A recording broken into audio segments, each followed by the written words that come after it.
സാറിന്റെ പേര് അന്നും ജനങ്ങൾ ഓർക്കുന്നുണ്ടായിരുന്നു. The case is interesting. ബാക്കിയുടെ പറ കേൾക്കട്ടെ. ഇരണിയിൽ നിന്നും ഞങ്ങൾ നേരെ പോയത് നാദാമംഗലത്തെ ഇരട്ട കൊലപാതകം നടന്ന വീട്ടിലേക്കായിരുന്നു. അലക്സ് തന്നെയാണ് ഈ കൂട്ടക്കൊലപാതകങ്ങൾക്ക് പിന്നിലെന്ന് സംശയിക്കാനുള്ള പ്രധാന ക്ലൂ അവിടെ നിന്നാണ് കിട്ടിയത്.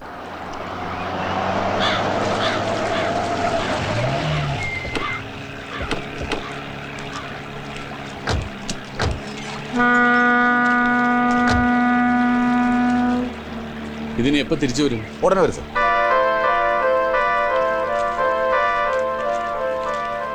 ഇരണിയിൽ നിന്ന് നാദാമംഗലത്തേക്ക് ദൂരം ഏകദേശം 30 കിലോമീറ്റർ വരും. ഇരണിയിലെ കൂട്ടക്കൊലപാതകം നടന്നത് ഉദ്ദേശം 10-ന് 10:15 ഇടയ്ക്കാണ്. അവിടുന്ന് അലക്സ് നേരെ പോയത് നാദാമംഗലത്തുള്ള മാണിക്കുഞ്ഞിന്റെ വീട്ടിലേക്കാണ്. രാത്രി 8 മണി കഴിഞ്ഞാൽ പിന്നെ ഇവിടെ കിടത്തില്ല. അതുകൊണ്ട് തന്നെ അന്ന് അവൻ പോയിരിക്കുന്നത് ഉദ്ദേശം 8 കിലോമീറ്റർ ചുറ്റിയായിരിക്കണം. അങ്ങനെ ആകെ 30-38 കിലോമീറ്റർ. സോ ഉദ്ദേശം 1 മണിക്കൂർ യാത്രയ്ക്ക് അവൻ എടുത്ത് കാണും. തുടർന്നാണ് നാദാമംഗലം മാടം. അത് ഉദ്ദേശം 11-നും 11:15 ഇടയ്ക്ക്. That matches the timing sir. Okay, ചുറ്റിവളഞ്ഞാണ് പോയതെന്ന് അവൻ സമ്മതിച്ചോ? അവനൊന്നും സമ്മതിച്ചിട്ടില്ല. ഇതെല്ലാം പോലീസിന്റെ നിഗമനങ്ങളാണ്. ചാക്കോ സർ, നമുക്കും അവൻ പോയ വഴിയെ തന്നെ പോവാം, ചുറ്റിവളഞ്ഞ്.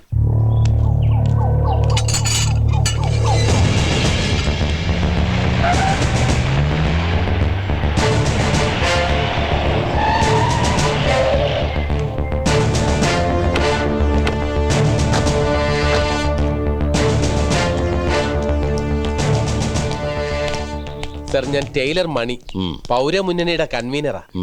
പോലീസിനെ മാറ്റി നിർത്തി CBI കൊണ്ട് അന്വേഷിപ്പിക്കണമെന്ന കേസിലെ ഹർജിക്കാരന് ഞാനാ.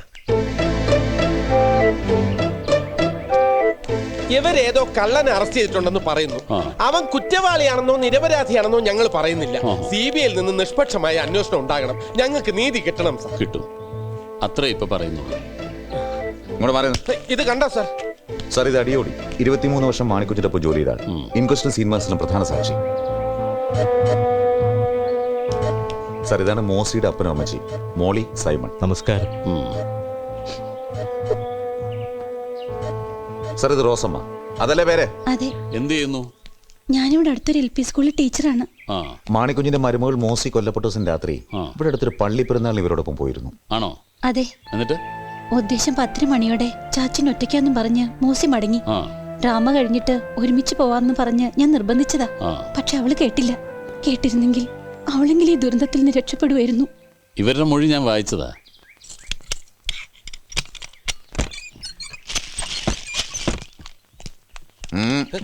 സാറിന്റെ പഴയ ഉമ്മാക്കൊന്നും ഇനി നടക്കില്ല. CBI വന്നിരിക്കുന്നത്. ചെന്നാട്ടെ സർ. സാർ, ഇവിടെയാണ് മാണിക്കുഞ്ഞിന്റെ മരുമകൾ മോസിയുടെ ബോഡി കിടന്നത്.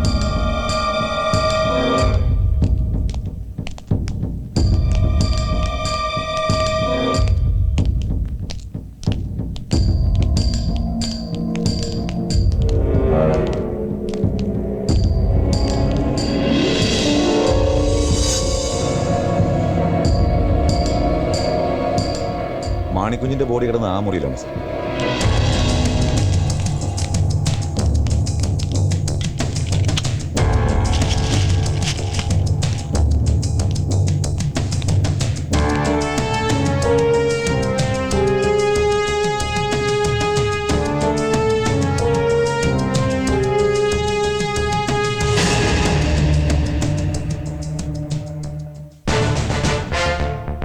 മരണപ്രാളത്തിനിടയ്ക്ക് മാണിക്കുഞ്ഞ് എഴുതിയതാവണം.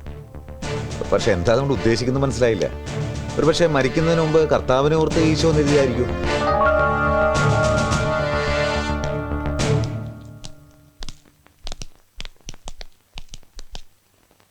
മാണിക്കുഞ്ഞിന് ഇംഗ്ലീഷൊക്കെ അറിയായിരുന്നു. പിന്നെ അയാൾ ഗ്രാജുവേറ്റ് ആണ്.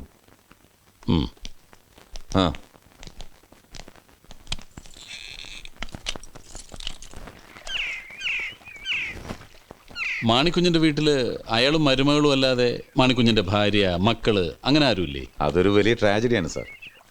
മാണിക്കുഞ്ഞും കുടുംബവും വേളാങ്കണ്ണി യാത്രക്കിടയിൽ വലിയൊരു ആക്സിഡന്റിൽ പെട്ടു. അതിൽ സർവൈവ് ചെയ്ത് മാണിക്കുഞ്ഞും മരുമകളും മാത്രമാണ്. കൂടെ ഉണ്ടായിരുന്ന ഭാര്യ, മകൻ, മകൾ, മകളുടെ ഭർത്താവ്, കുട്ടികൾ എല്ലാവരും ഒരു ശാപം കിട്ടിയ കുടുംബമാണല്ലോ അത്. ഈ അലക്സിനെ ക്രൈംബ്രാഞ്ച് സംശയിക്കാൻ എന്താ കാരണം? അലക്സ് ഒരു ലിസ്റ്റഡ് മോഷ്ടാവാണ് സാർ. പല കേസിലും ശിക്ഷ അനുഭവിച്ചിട്ടുണ്ട്. പിന്നെ ഈ അലക്സിനോട് രൂപസാദൃശ്യമുള്ള ഒരാളെ സംഭവം നടക്കുന്നതിന് ജസ്റ്റ് മുമ്പ് ഇരണിയിലും നാദാമംഗലത്തും കണ്ടവർ പലരുമുണ്ട്. അവർ തന്ന ഡിസ്ക്രിപ്ഷൻസ് വെച്ചാൽ ഞങ്ങൾ അലക്സിനെ കസ്റ്റഡിയിലെടുത്തത്. പലരും അയാൾ ഐഡന്റിഫൈ ചെയ്തിട്ടുണ്ട്. എന്നാൽ ഇരണിയിൽ നിന്ന് നാദാമംഗലത്ത് ചുറ്റിത്തിരിഞ്ഞതിന് അലക്സിന് കാരണങ്ങളൊന്നും പറയാനില്ല.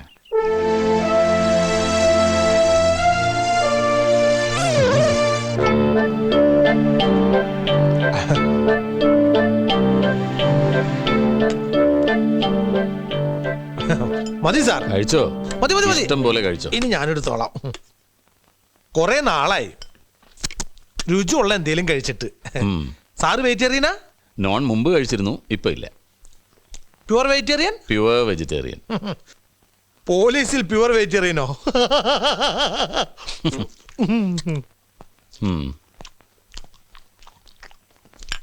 ഈശോ MA-ക്ക് എവിടെയാണ് പഠിച്ചത്? ഞാൻ മാർവാനി.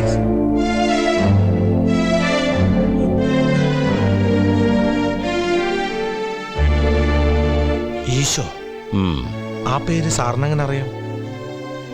എനിക്ക് ആ പേരുള്ള ചുരുക്കം ചിലർക്ക് അറിയുള്ളൂ. ഞങ്ങളെ കൂടാതെ ആ പേര് ഉറപ്പായിട്ട് മറ്റൊരാൾക്കും കൂടെ അറിയാമായിരുന്നു. ആർക്ക്? നാദാമംഗലത്തെ മാണിക്കുഞ്ഞിന്. തീരെ പ്രതീക്ഷിച്ചില്ല അല്ലേ? പറ, മാണിക്കുഞ്ഞ് ഈ പേരെങ്ങനെ അറിഞ്ഞു? എനിക്കറിയില്ല.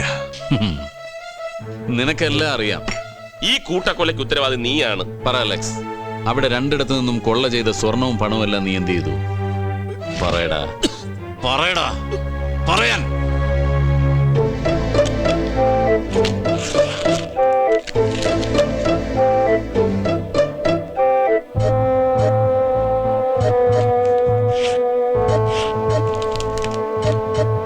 തൊണ്ടി കോടതിയിൽ ഹാജരാക്കുന്നില്ലേ? നാളെ ഹാജരാക്കും സർ. പ്രതി കുറ്റം സമ്മതിച്ചോ? ആദ്യമൊക്കെ സമ്മതിച്ചു. അങ്ങനെയാണ് ഈ കളവ് മുതൽ ഇത്രയെങ്കിലും റിക്കവർ ചെയ്യാൻ സാധിച്ചത്. പക്ഷേ റിമാൻഡ് എക്സ്റ്റെൻഡ് ചെയ്യാൻ വേണ്ടി ഹാജരാക്കിയപ്പോൾ അവന്റെ സ്വഭാവം നേരെ മാറി. പോലീസും CBIയും കൂടി എല്ലാം തന്റെ തലയിൽ കെട്ടിവെച്ചതാണെന്നും മർദ്ദനം പേടിച്ച് കുറ്റം സമ്മതിച്ചാണെന്നും കൂടി അവൻ കോടതി പറഞ്ഞു. അത് യൂഷ്വൽ അല്ലേ? ഏത് പ്രതിയാ കോടതിയിൽ കുറ്റം സമ്മതിച്ചിട്ടുള്ളത്? അവനെ ചാർജ് ചെയ്യാനുള്ള തെളിവുകളൊക്കെ ഇല്ലേ? 100%. പരിസരത്ത് അവനെ കണ്ട സാക്ഷികൾ, 2 വീട്ടിൽ നിന്നും കിട്ടിയ അവന്റെ ഫിംഗർ പ്രിന്റ്സ്, പിന്നെ കളവ് മുതൽ കണ്ടെടുത്ത എക്സെട്ര. ഇതാണ് സർ കൊല ചെയ്യാൻ ഉപയോഗിച്ച ആയുധം.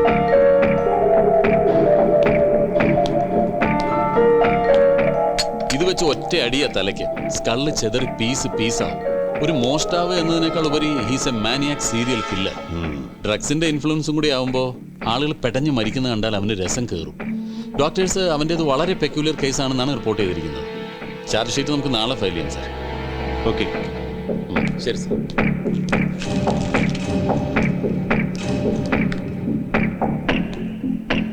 ബാലഗോപാൽ സർ. 1 മിനിറ്റ്. ഈ മാണിക്കുഞ്ഞ് ചുമരിൽ എഴുതിയ ഈശോ അലക്സിന്റെ ഇരട്ട പേരാണെന്ന് സംശയം തോന്നാൻ കാരണം? അലക്സിന്റെ ഹിസ്റ്ററി പഠിച്ചപ്പോൾ എനിക്ക് ഒരു കാര്യം മനസ്സിലായി സർ.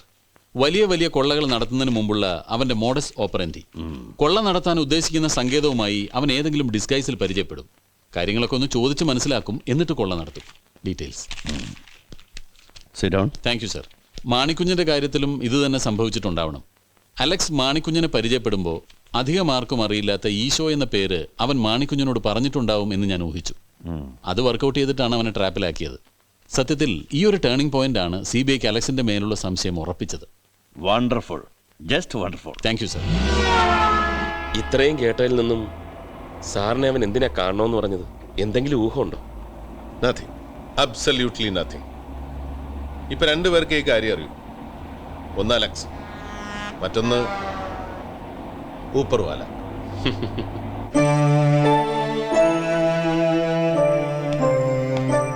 അലക്സ്,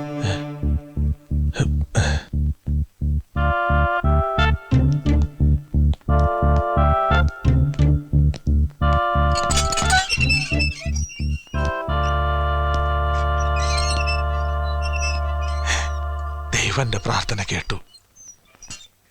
ഇവരൊക്കെ പറഞ്ഞത് സാറ് വരില്ല എന്നാ, പക്ഷെ എനിക്ക് വിശ്വാസം ഉണ്ടായിരുന്നു.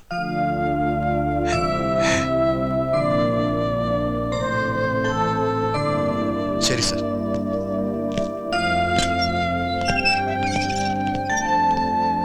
ഈ ലോകം വിട്ടുപോകാൻ ഇനി ഏതാനും ദിവസങ്ങൾ എനിക്കുള്ളൂ. ഞാൻ സത്യമേ പറയൂ, സാറ് വിശ്വസിക്കണം. കഴിഞ്ഞ ദിവസം പ്രാർത്ഥന കഴിഞ്ഞപ്പോൾ എനിക്കൊരു ഉൾവിളി ഉണ്ടായി. ദൈവം എന്നോട് പറഞ്ഞ പോലെ എനിക്ക് തോന്നി. ഞാൻ ഈ ഭൂമി വിട്ടു പോകുന്നതിന് മുൻപ് ആ സത്യം ആരോടെങ്കിലും പറയണമെന്ന്. വളരെ യാദൃശികമായിട്ടാണ് സാറ് ഇവിടെ ഉണ്ടെന്ന് പേപ്പറിൽ കണ്ടത്. എനിക്ക് പറയാനുള്ളത് കേൾക്കാൻ ഏറ്റവും യോഗ്യം സാറാണെന്ന് എനിക്ക് മനസ്സിലായി. ഇരണിയിലെയും നാദാമംഗലത്തെയും കൂട്ടക്കൊല കൂടാതെ തെളിയിക്കപ്പെടാത്ത 3 കൊലകൾ കൂടി ഞാൻ ചെയ്തിട്ടുണ്ട്. തമിഴ്നാട്ടിൽ ആദ്യത്തെ കൊല നടത്തിയത് കൊള്ള നടത്തിയ ശേഷം ആത്മരക്ഷാർത്ഥമാണെങ്കിൽ കർണാടകത്തിൽ 2 പേരെ കൊന്നത് ദൃക്സാക്ഷികൾ ഇല്ലാതാക്കാനായിരുന്നു. തുടർന്ന് എനിക്ക് മനസ്സിലായി ആ കൊലകളിൽ കാരണമില്ലാത്ത ഏതോ രസം എനിക്കുണ്ടായിരുന്നുവെന്ന്. നാദാമംഗലത്തെയും ഇരണിയിലെയും കൂട്ടക്കൊലയ്ക്ക് മുൻപ് ഞാൻ പൂർണ്ണ മൃഗമായി തീർന്നിരുന്നു. ഇതൊരു കൺഫെഷനാണ്. ആണെങ്കിൽ ഫാദർ ഗോമസിനോട് മതിയായിരുന്നു. എന്നെ മൃഗത്തിൽ നിന്നും മനുഷ്യനാക്കി മാറ്റിയ മനുഷ്യസ്നേഹി. ഇല്ലെന്ന് വിശ്വസിച്ച ദൈവം ഉണ്ടെന്ന് തെളിയിച്ചെന്ന മഹാൻ. പക്ഷേ അദ്ദേഹത്തിന് പോലീസിന്റെ ജോലി ഇല്ലല്ലോ സാർ. മനസ്സിലായില്ല. ആ 7 കൊലകളിൽ ഒരെണ്ണം ഞാൻ ചെയ്തതല്ല സാർ. മറിച്ച് 6 എണ്ണം ഞാൻ ബോധപൂർവം തന്നെ ചെയ്തതാ. ആ വീടുകളിൽ കൊള്ള നടത്തിയത് ഞാൻ തന്നെയാ. കള്ളം, പച്ചക്കള്ളം. 6 അല്ല 7 ഇവൻ തന്നെയാ ചെയ്തത്. എന്നിട്ട് ഇപ്പൊ തെറ്റിദ്ധരിപ്പിക്കാൻ വേണ്ടി. Please let him complete it. പറയൂ. ഇങ്ങനൊരു രഹസ്യമല്ല, സത്യം. ഇപ്പോൾ പറയുന്നുകൊണ്ട് യാതൊരു ദൈവോദാക്ഷിണ്യമോ ആരിൽ നിന്ന് ഞാൻ പ്രതീക്ഷിക്കുന്നില്ല. ഞാൻ ചെയ്ത കൊലകളിൽ ഒന്ന് കൂടിയാലും കുറഞ്ഞാലും ഈ ശിക്ഷയിൽ ഒരു മാറ്റവും ഉണ്ടാവില്ലെന്ന് എനിക്ക് നന്നായിട്ടറിയാം. ഞാൻ പൂർണ്ണ മനസ്സോടെ സ്വീകരിച്ച ശിക്ഷയാണിത്. എൻ്റെ ഈ മോഹം കണ്ടാലറിയില്ലേ, എനിക്കൊട്ടും പരിഭ്രമവും ഇല്ല, ഭയവും ഇല്ല. പിന്നെ ഇപ്പൊ ഇങ്ങനെ ഒരു മനമാറ്റത്തിന് എന്താ കാരണം? ഒരു കാരണം ഞാൻ ആദ്യം പറഞ്ഞത്, ദൈവം എന്നെ പ്രേരിപ്പിച്ചു വന്നത്. മറ്റൊന്ന്, 7ാമത്തെ കൊല ആര് ചെയ്തു അവർ ഇന്ന് സമൂഹത്തിൽ മാന്യരായി കഴിയുന്നുണ്ടാവണം. തങ്ങളെ തൊടാൻ ആർക്കും കഴിയില്ലെന്ന അഹങ്കാരത്തിൽ. അസത്യം പറയുന്നതിനേക്കാൾ പാപമാണ് സത്യം പറയാതിരിക്കുന്നത്. അതുകൊണ്ടാവണം ദൈവം ഈ അവസാന നേരത്ത് ഇത് പറയാൻ എന്നെ പ്രേരിപ്പിച്ചത്. ആരാണ് ഇതിൽ 7ാമത്തെ ആൾ? മാണിക്കുഞ്ഞ്, നാദാമംഗലത്തെ 2 പേരിൽ ഒരാൾ.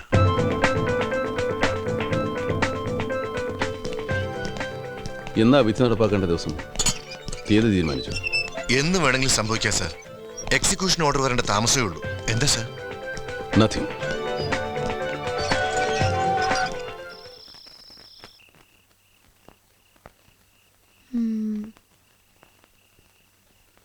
സിഐഡികൾ രണ്ടുപേരും കുറെ നേരമായി നിന്ന് തല പോയിക്കുന്നു.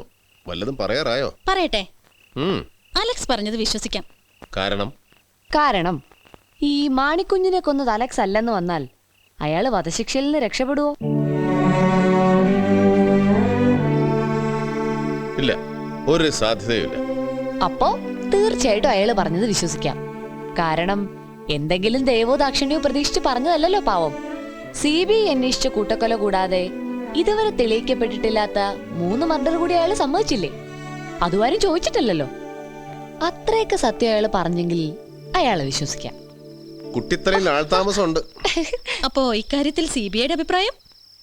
വിശ്വാസം മാത്രം പോരല്ലോ. സാധാരണ മനുഷ്യരെക്കാൾ റാഷണലാണ് പോലീസുകാരൻ്റെ മനസ്സ്. അതിനെ കൂടെ കൺവിൻസ് ചെയ്യണം. എനിവേ, അവനെ പ്രേരിപ്പിച്ച് ദൈവം തന്നെ എന്തെങ്കിലും ഒരു വഴി കാണിച്ചു തരട്ടെ. തീർച്ചയായിട്ടും കാണിച്ചു തരും. കണ്ടോ? Let us hope. രാജു എത്ര ദിവസം വേണ്ടത്? നാളത്തെ കണ്ണൂർ എക്സ്പ്രസിന് മടങ്ങണം. പിന്നെ എങ്ങനെയുണ്ട് ഡോഗ് സ്ക്വാഡിലെ ജോലിയൊക്കെ? ഞാനും കുറെ പട്ടികളും. സുഖം, ഔദ്യോഗിക ടെൻഷനൊന്നുമില്ല. അത് ശരി. അല്ല, ഒരു കണക്കിന് ഈ പട്ടികളുടെ കമ്പനിയാ പലതുകൊണ്ടും നല്ലത്. കഴിഞ്ഞ ദിവസം അലക്സിന്റെ കത്ത് വന്നിരുന്നു. ഇരണിയിൽ നാദാമംഗല ഫെയിം. ക്രൈംബ്രാഞ്ച് ആ കേസ് അന്വേഷിച്ച കാലത്ത് അവനെന്തോ റഫായി പെരുമാറിയെന്നും പറഞ്ഞു. അതിന് മാപ്പി വെച്ചുകൊണ്ട്. എനിക്കറിയാം, ഞാൻ അഡ്രസ് കൊടുത്തത്. അലക്സിന്റെ കാര്യം പറഞ്ഞപ്പോഴാണ് ഓർമ്മ വന്നത്. കഴിഞ്ഞ ദിവസം ജയിലിൽ ഒരു അത്ഭുതം നടന്നു. CBIയിലെ സേതുരാം അയ്യർ അലക്സിനെ കാണാൻ വന്നു. അയാളിപ്പോ ഡൽഹിയിലല്ലേ? അതെ, പക്ഷെ ഇപ്പൊ ലീവിൽ നാട്ടിലുണ്ട്. സ്വാമി എന്തിനാ വന്നത്? അവരെന്താ സംസാരിച്ചേ? No idea. അവരുടെ സംസാരങ്ങളൊക്കെ രഹസ്യമായിരുന്നു. അത് കൊള്ളാമല്ലോ. സ്വാമി ജയിലിൽ വന്ന് രഹസ്യമായിട്ട് സംസാരിച്ചു.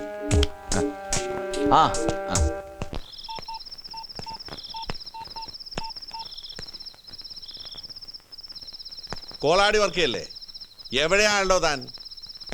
തലസ്ഥാനത്ത് തന്നെ ഉണ്ടോ? നന്നായി. തന്നെ എനിക്കൊന്ന് നേരിട്ട് കാണണം. ഞാൻ പിന്നീട് ഈ ജയിലർ രാജുവിനെ അയാൾ താമസിക്കുന്ന സ്ഥലത്ത് പോയി കണ്ടു, സംസാരിച്ചു. പക്ഷെ അയാൾ ആണയിട്ട് പറയുന്നു സ്വാമിയും അലക്സും സംസാരിച്ചത് അയാൾ കേട്ടില്ലെന്ന്. എന്നാലും സ്വാമിയോട് അവൻ എന്തു പറഞ്ഞിട്ടുണ്ടാവും? പറയാൻ അലക്സിന് എന്തറിയാം? എന്തിന് കണ്ടു, എന്ത് സംസാരിച്ചു, ഇപ്പൊ അതല്ല വിഷയം. അവൻ സംസാരിച്ചു. കേട്ടത് സേതുരാമയ്യ. 6ാം ഇന്ദ്രിയമുള്ളവനാണ് അയാൾ. എന്റെ അച്ഛൻ ദേവദാസ് കുറെ മുട്ടുമടക്കിയിട്ടുള്ളതാണ് അയാളുടെ മുന്നിൽ.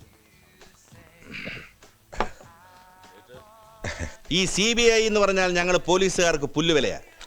പക്ഷേ സേതുരാമയ്യർ CBI എന്ന് പറഞ്ഞാൽ പ്രതിപക്ഷ ബഹുമാനം കൊണ്ട് പറയല്ല, ആടിമൂടി അറിയാതൊന്ന് പറയ്ക്കും. It's a fact.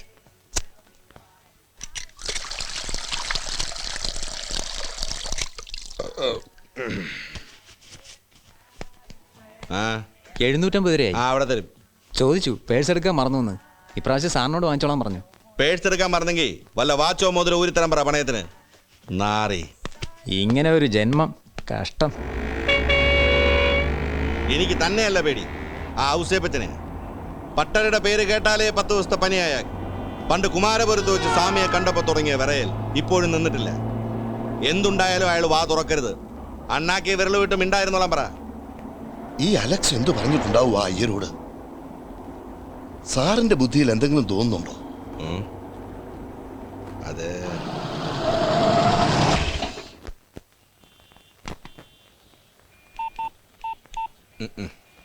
ഇപ്പൊ വരാം.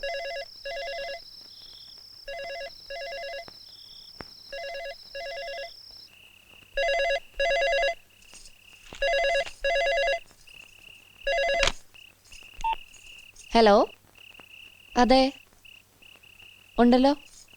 ആ, കൊടുക്കാം. ഏതോ ഒരു ജേർണലിസ്റ്റാ. Hello, yes speaking. ഹലോ, ഞാനൊരു ജേർണലിസ്റ്റാണ്. ഒരു അത്യാവശ്യ കാര്യം സാറിനോട് ചോദിക്കാനുണ്ടായിരുന്നു. യെസ്, ചോദിച്ചോളൂ. താങ്കൾ ഈ അടുത്ത് കണ്ണൂർ ജയിലിൽ വധശിക്ഷയ്ക്ക് വിധിക്കപ്പെട്ട അലക്സിനെ കണ്ടിരുന്നു. എന്തായിരുന്നു സാർ കാര്യം? ആ കേസിൽ CBIക്ക് എന്തോ തെറ്റുപറ്റി, അത് തിരുത്താനാ താങ്കൾ ചെന്നതെന്നൊക്കെ ചില അഭിയോഗങ്ങളുണ്ട്. Any fact in that? എന്നോടിപ്പോൾ സംസാരിക്കുന്നത് ഒരു ജേർണലിസ്റ്റ് അല്ലല്ലോ. അതെന്താ സാർ അങ്ങനെ തോന്നാൻ കാരണം? കാരണം സാധാരണ ജേർണലിസ്റ്റുകൾ മെയിൻറ്റെയിൻ ചെയ്യുന്ന ഒരു പ്രോട്ടോകോൾ ഉണ്ട്. പരിചയമില്ലാത്ത ഒരാളോട് അതും ഒഫീഷ്യലായിട്ട് സംസാരിക്കുമ്പോൾ ആദ്യം തൻ്റെ പേര്, പിന്നെ താൻ റെപ്രസെന്റ് ചെയ്യുന്ന പേപ്പർ അല്ലെങ്കിൽ മീഡിയയുടെ പേര് പറയും, അല്ലേ? സോറി, എൻ്റെ പേര് അനിലെന്ന, ഫ്രീലാൻസറാണ്. മിസ്റ്റർ അനിലിന് ഏത് പ്രസ് ക്ലബിലാണ് മെമ്പർഷിപ്പ്? പെട്ടെന്ന് കിട്ടുന്നില്ലല്ലേ? സാരമില്ല, ആലോചിച്ചിട്ട് പറഞ്ഞാൽ മതി, ഞാൻ ഹോൾഡ് ചെയ്യാം.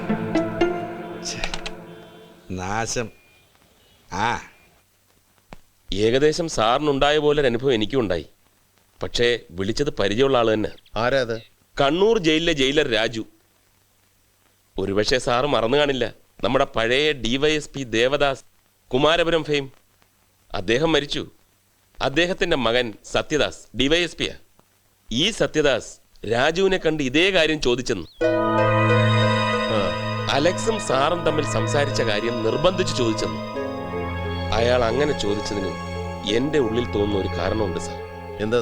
അന്ന് ഞങ്ങൾ ഈ കേസ് അന്വേഷിക്കുന്ന സമയത്ത് സത്യദാസ് അവിടെ ലോക്കൽ DYSP ആയിരുന്നു. ചെറിയ മണം തോന്നുന്നുണ്ടല്ലേ സാർ? ആ, പിന്നെ തൻ്റെ ബോസ് മിസ്റ്റർ നായർ സ്ഥലത്തുണ്ടോ? എനിക്ക് അദ്ദേഹത്തെ ഒന്ന് കാണണം. Fix up an appointment and call me.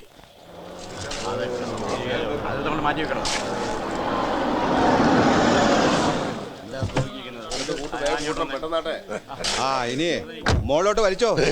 പൊക്കിക്കോ. കർത്താവേ, ആൾരൂപം. ഓ, ആരാടാ പറഞ്ഞത് ഈ ആൾരൂപം വലിച്ചു കയറ്റാൻ? എന്തിനാടാ ഇതിവിടെ കെട്ടി തൂക്കിയത്? കെട്ടിടം പണി പുരോഗമിക്കല്ലേ, കണ്ണ് കിട്ടാതിരിക്കാൻ ഇന്നലെ വർക്കി സാർ പറഞ്ഞിട്ട് പോയതാ. അവൻ പറഞ്ഞോ? എങ്കിൽ അവനുമായിട്ടുള്ള പാർട്ണർഷിപ്പ് കോടതി തുറന്നാൽ ഉടനെ ഞാൻ പിരിയും. ഇറക്കടാ താഴെ. ഓ, എടാ വർക്കി, നീയാണോ ചട്ടിത്തൊപ്പി വെച്ച് ഈ ആൾരൂപ ഇവിടെ കെട്ടിത്തൂക്കാൻ പറഞ്ഞത്? അതിനെന്താന്നോ, എന്നെ കുറെ തീറ്റിച്ചതാ ഇതുപോലൊരെണ്ണം. Single dummy, double dummy, dummy to dummy, food dummy, cake dummy. എന്തൊരു പീഡനമായിരുന്നു എന്റെ കർത്താവേ. എടാ വർക്കി, എനിക്കെന്തോ കഷ്ടകാലം വരാൻ പോവുക. എന്റെ മനസ്സ് പറയുന്നടാ. എങ്കിൽ മനസ്സ് പറഞ്ഞത് ശരിയാ. അയ്യോ, ഏയ്, സ്വാമി ജയിലിൽ പോയത് അവസാനമായിട്ട് അവനെ കണ്ട മംഗളം പറയാനായിരിക്കും. അല്ലാതെ നിങ്ങൾ ഭയപ്പെടുന്ന പോലൊന്നും അല്ല. അതിന് സ്വാമി അല്ല ആ കേസ് അന്വേഷിച്ചത്. ആരന്വേഷിച്ചാൽ എന്താ? അന്വേഷിച്ചത് CBI അല്ലേ? സ്വാമിയും CBI. അല്ലെങ്കിൽ സ്വാമി അങ്ങനെ നല്ല മനസ്സാ. എന്റെ മരുമകൻ ജോണിയെ 2 പ്രാവശ്യം ജയിലിൽ പോയി കണ്ടില്ലയോ സ്വാമി? ആശ്വാസവചനവും കൊടുത്തായിരുന്നേ. മുതലാളിയേ ആ ചായ. ചേട്ടത്തിയേ, മധുരം കുറച്ചല്ലേ ഇട്ടിട്ടുള്ളൂ. മധുരേന്ന് ആരും വിളിച്ചില്ല മുതലാളി. 10,000-2,000 രൂപ കൊടുത്തൊരു കുദ്രാടമാക്കി തന്നിട്ടില്ലേ ചെവിക്കകത്ത് വെക്കാൻ? അതെന്തിയേ? നാശം. സണ്ണക്കുട്ടി, സണ്ണക്കുട്ടി, എടാ മോനെ, ഇന്നലെ പോയതാ. ഔസേപ്പച്ചാ, ഇത് ഇപ്പോഴും ഉണ്ടോ? ഏയ്, ഇവന്റെ അമ്മച്ചി മരിച്ച ദിവസം ദുഃഖ വെള്ളിയാഴ്ച, പിന്നെ ഇവന്റെ ഭാര്യ ഓമനയുടെ ഓർമ്മ ദിവസം. ഈ ദിവസങ്ങൾ ഒഴിച്ചു ബാക്കി എല്ലാ ദിവസങ്ങളിലും എന്റെ മോൻ